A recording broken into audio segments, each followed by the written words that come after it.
minta pencerahan untuk mukjizat saintifik ini. Al-Quran telah diturunkan lebih 1400 tahun yang lalu di tengah-tengah padang pasir di zaman manusia serba mundur. Mungkin kita nak tahu bagaimana dalam kaedah begini Al-Quran boleh menjadi mukjizat saintifik kepada tamadun manusia yang serba canggih ini. Silakan. Ya, terima kasih DJ Mona dan DJ Syafiq. Ya. Sama. Mungkin ramai yang tertanya-tanya bagaimana Al-Quran yang diturunkan 1400 tahun yang lalu di zaman unta di tengah padang pasir boleh menyahut cabaran moden ini. Bagaimana kita boleh katakan bahawa Quran adalah kitab saintifik ataupun mukjizat saintifik Al-Quran? Sedang pendengar sekalian, Allah SWT ada menjelaskan dalam surah Fussilat ayat 53 yang berbunyi, sanurihim ayatina fil afaqi wa fi anfusim hatta yatabayyana lahum annahu al-haq. Awalam yakfi bi rabbika annahu ala kulli syai'in syahid. Perkataan sanurihim, dia perkataan ra'a yara. Ya. Kemudian dalam bentuk present tense, nuri, kami pertontonkan.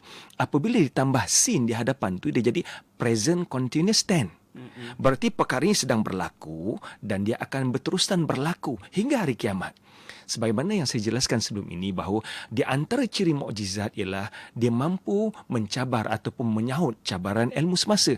Zaman Nabi Muhammad SAW, ilmu yang hebat kita ilmu sastra. Dan kita dah lihat bagaimana kehebatan Al-Quran dapat menyahut cabaran ilmu sastra.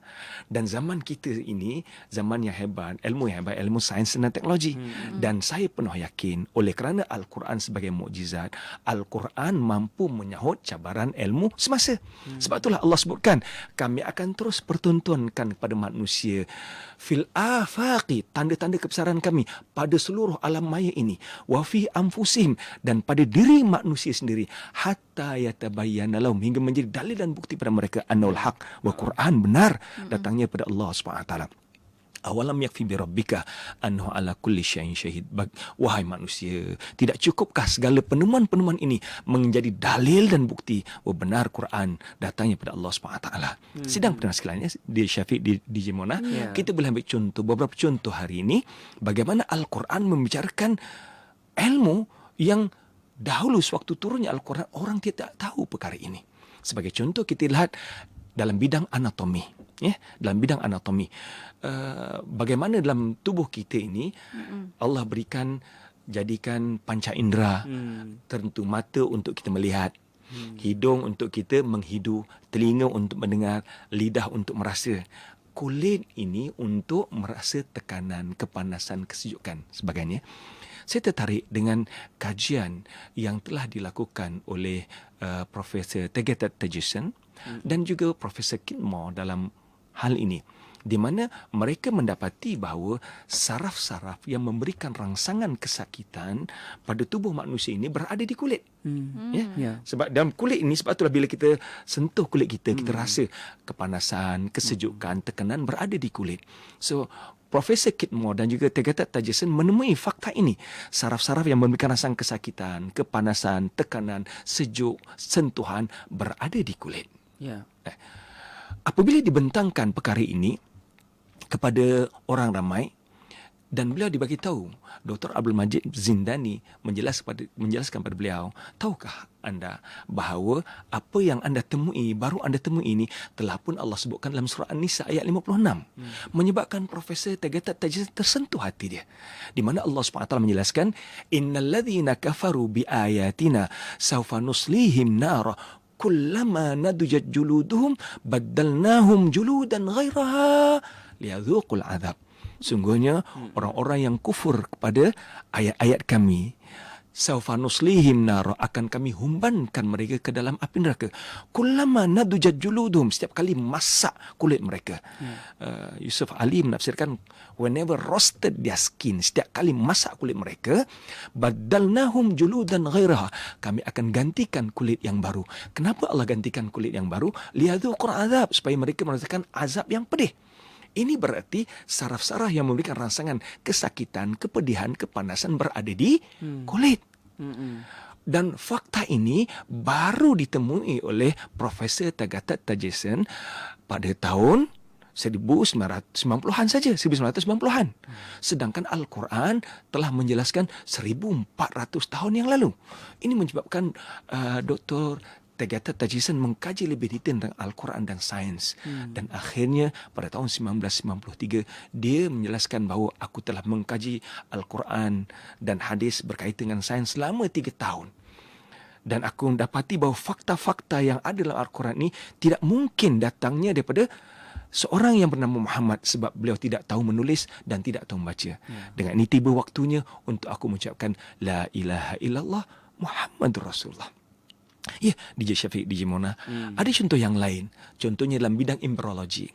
Bagaimana anak yang dikandung di dalam rahim seorang ibu itu, penentuan jantina ditentukan oleh benih lelaki ataupun benih perempuan. Kalau dulu orang Arab ataupun orang India, orang Pakistan, kalau dapat anak perempuan, mereka akan bersedih. Mereka berduka ataupun malu sebab dapat anak wanita. Dan biasanya wanita, isterilah yang akan dikecam kerana dapat anak perempuan je. Tapi hakikatnya, bagaimana anak terbentuk ini, jantinanya terbentuk di alam rahim, ditentukan oleh benih lelaki ataupun benih wanita. Fakta saintifik menyatakan bahawa lelaki membawa kromosom XY, manakala wanita membawa kromosom XX. Sekiranya kromosom lelaki X bertemu benih wanita, maka akan jadi anak perempuan. Sekiranya kromosom Y bagi lelaki bertemu dengan benih wanita, akan jadi anak lelaki. Berarti penentuan jantina ini ditentukan oleh benih lelaki. Tetapi ironiknya, Dr. Kiltmore akhirnya memeluk agama Islam apabila menemui fakta ini. Dia mengkaji hadis dan Quran, banyak fakta-fakta Al-Quran yang menjelaskan bahawa penentuan jantina ditentukan oleh benih lelaki. Contohnya, kita boleh lihat dalam surah An-Najm ayat 44 hingga ayat 46. Wa annahu khalaqaz zawjaini adh-dhakara wal untha min nutfatin idza tumna. Dialah Allah SWT yang menciptakan manusia berpasangan lelaki dan wanita. Min nutfatin idza tumna, daripada air mani yang dipancarkan. So bila berlakunya hubungan suami isteri, yang memancarkan air mani ialah pihak lelaki. Berarti Al-Quran telah pun menjelaskan kepada kita bahawa benih ataupun jantina di alam kandungan ditentukan oleh benih lelaki. Demikian jugalah dalam bidang embryologi, Profesor Kiltmore mendapati bahawa seorang bayi yang berada dalam alam kandungan ini, beliau berada di dalam 3 lapisan, 3 salut. Dulu orang tidak tahu perkara ini. Lapisan pertama ialah lapisan plasenta ataupun kita orang Melayu panggil uri. Lapisan kedua ialah lapisan rahim. Lapisan ketiga ialah lapisan perut luar. Sebab itulah saya tertanya-tanya cerita Dang Anom yang makan nangka, apabila dibelah perutnya, nampak anak dia makan nangka. Ni cerita Sultan Mahmud Mangkat di Julang. Cerita itu jelas bercanggah dengan fakta saintifik. Apabila seorang ibu makan nangka, nangka itu tidak akan masuk di dalam rahim. Nangka itu akan masuk dalam perut. Berarti cerita yang kita belajar dalam kisah ini adalah cerita yang bercanggah dengan fakta saintifik. Sedangkan Al-Quran 1400 tahun yang lalu dalam surah Az-Zumar ayat yang ke-6 menjelaskan perkara ini. Yakhluqukum fi butuni ummahatikum khalqan min ba'di khalqin fi dhulumatin thalas. Dialah Allah yang telah menciptakan kamu di dalam perut ibu kamu, peringkat demi peringkat, kejadian demi kejadian dalam 3 lapis kegelapan. Subhanallah. Bagaimana Nabi Muhammad SAW boleh menjelaskan 3 lapis kegelapan ini? Iaitu lapisan yang pertama, lapisan uri atau plasenta. Lapisan yang kedua, lapisan rahim. Lapisan yang ketiga, lapisan perut luar. Siapa yang mengajar Nabi ini? Sedangkan di waktu itu tidak ada seorang manusia pun yang mengetahui perkara ini. Saya berikan 3 contoh hari ini.